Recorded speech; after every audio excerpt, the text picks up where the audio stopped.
All right, it's Sunday, lazy day. Car show was great yesterday. Huge thanks to Javier and the whole TRC crew for having us out there. We had a load of fun and got to see some really fast cars. Hope you guys enjoyed the little clips I put in there. If you ever get a chance to go one of those events, make sure you make it. And if you're ever in the area, definitely come hit us up at one of the car shows. We try to go to as many as possible, especially the local ones. But TRC, that's one of our favorites because the racing is just awesome. Roll racing, dig racing, drifting, you name it, it's there. So day off today, we're just kind of chilling out. I'm at the house and I figured I'd give you guys an update on the fish tanks. It's been a while. So here we go. So starting off with the little tank, this is my Nano. It's a 15-gallon column, little reef tank. This is an interesting science experiment that I've been working on for a while, and it's just really going well. Zero maintenance. I don't even do water changes on this tank anymore. I've got algae growing on the back of the wall. I keep the rest of the walls clean. I haven't even cleaned it today, so you can see there's a little bit of algae growing. But algae on the back wall, I let that algae grow because it's actually scrubbing the water. It's pulling the phosphates out of the water. It's pulling CO2 out of the water. And it's like a natural biological filter. The filter that I'm running is a little Fluval 70. It's been running good for 6 years now. This tank has been in operation with these fish, this setup with these corals, everything for 6 years. I have not been doing any water changes. This is a perfect example of what you can do if you want a small saltwater reef. It takes a little time. You got to get it established. At first I was doing water changes, but after a couple of years I stopped doing water changes completely. You can see that I've got shrimp in here.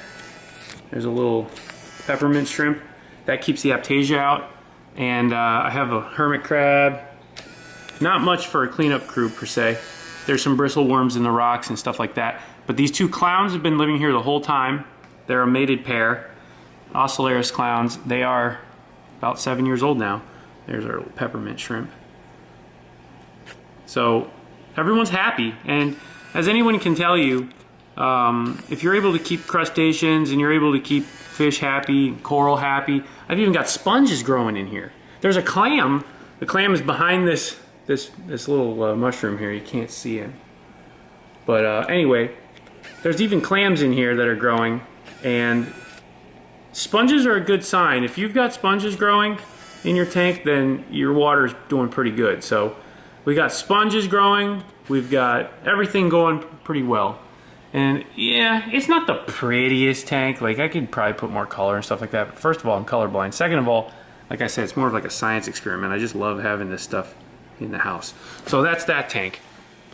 So we'll move on. I've got another tank in my kitchen here. This is a lobster tank. I keep this tank pretty dark. Again, zero maintenance tank.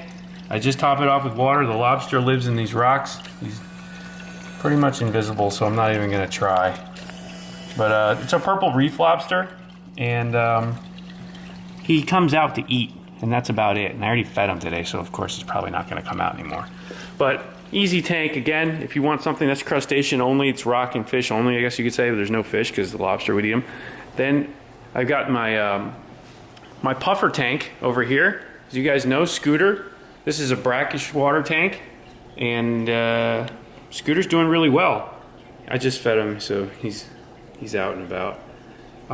We just keep snails in here, and they keep his beak from getting all long. He chews the snails and he's happy. So I just put like 10 snails in here a month or so, not too often, and he just chews them up and keeps them happy. So this is this tank used to be a cichlid tank, and if you go back in my videos from 4 or 5 years ago, you'll see the cichlids that I had. They all killed each other. There was one male Erotis that was left of the whole tank, and that's it. So I said, you know what? I'm not going to put these in here anymore. I'm just going to do something different. And I went ahead and just I built this little tank for Scooter the puffer. So figure 8 puffer. You got to have a decent sized tank. And you got to have really clean water.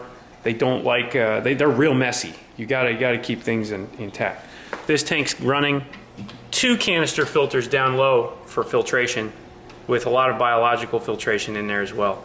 So this is a pretty healthy filtration setup for a 70 gallon. This is a 70 gallon tank, and it's humming along. So you could do something like that. That's pretty good, self-sufficient.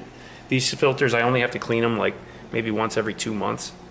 And it's over filtration for this tank, especially for one little fish. But like I said, I like to keep things pretty clean, and it does a pretty good job of that. So that tank's running good. Now onto the big tank.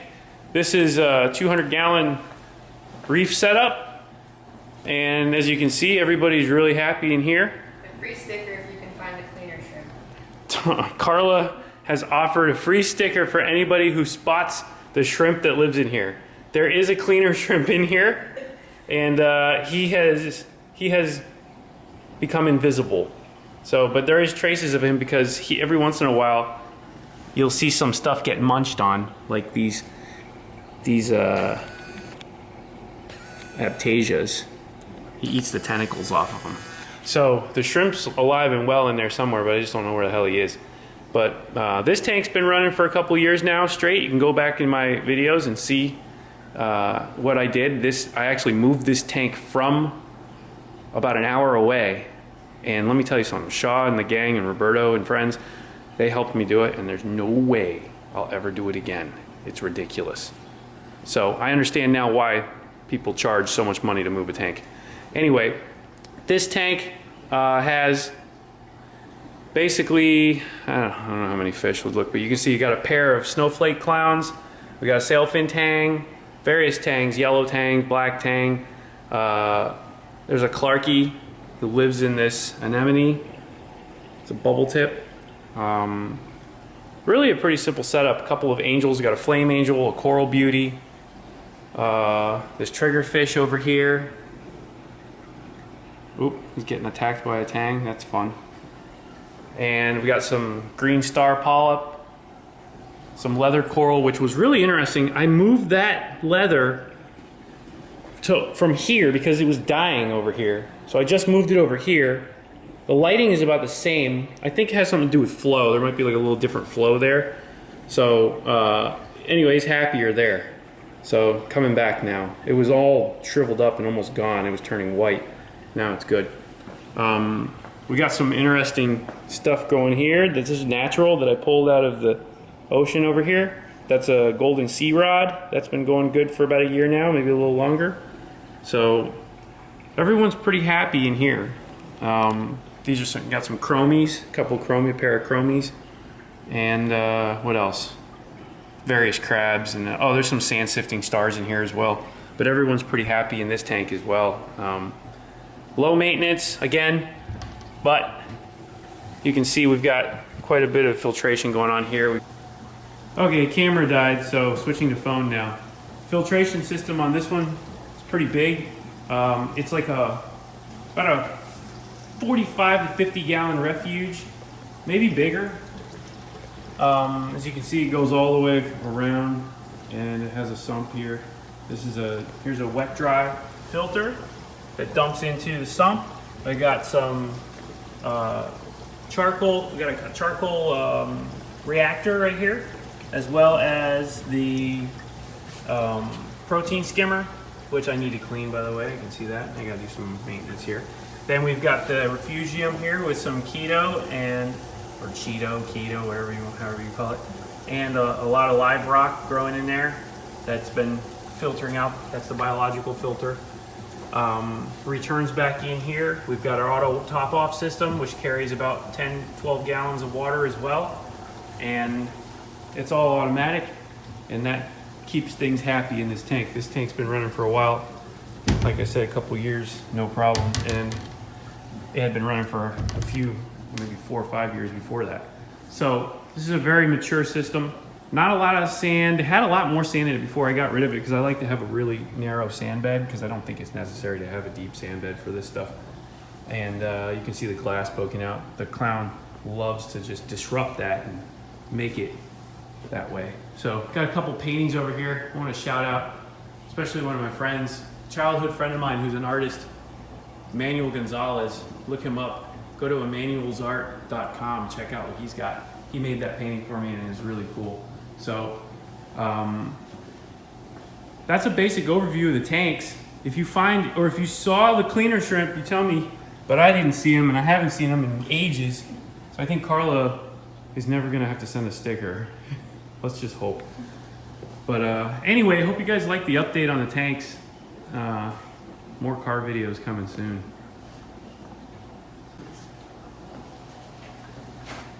Here's a feeding frenzy.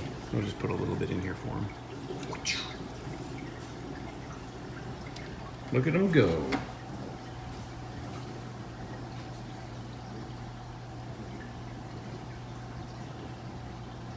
Amazing how fast they eat.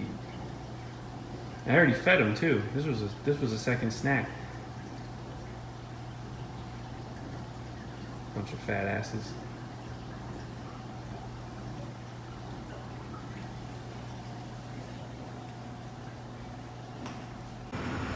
So today I decided to do something a little different on the car. As you know, I'm going to be replacing body parts on it. I ordered a new bumper. The new bumper for the 3-rotor will be here probably next week. But I'm glad to get this old bumper off the car. And in the meantime, I added some ventilation to the hood. This hood has been just absolutely abused. It's covered in, it had these like things made, they're like formed in, there's Bondo holding them, blah, blah, blah. So I decided to try this ventilation out.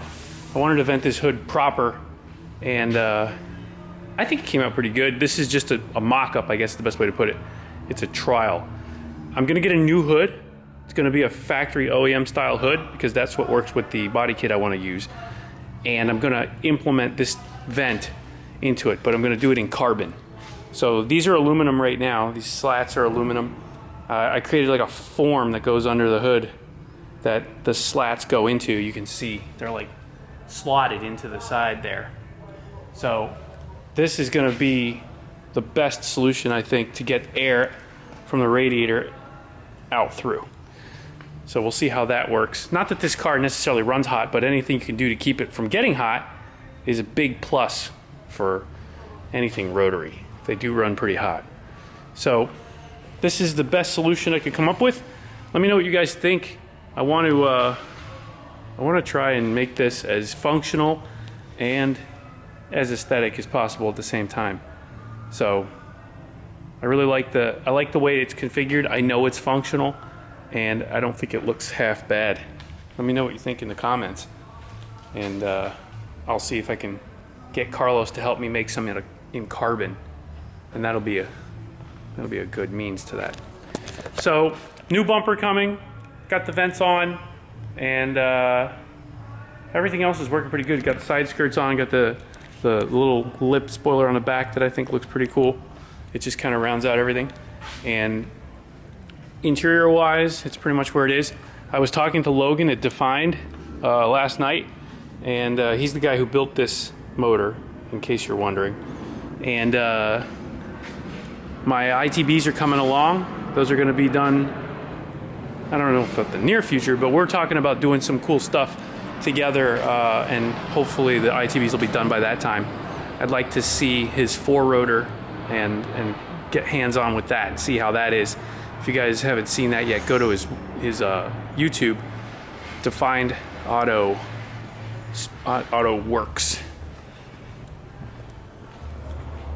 Look him up, and you can see his 4-rotor setup.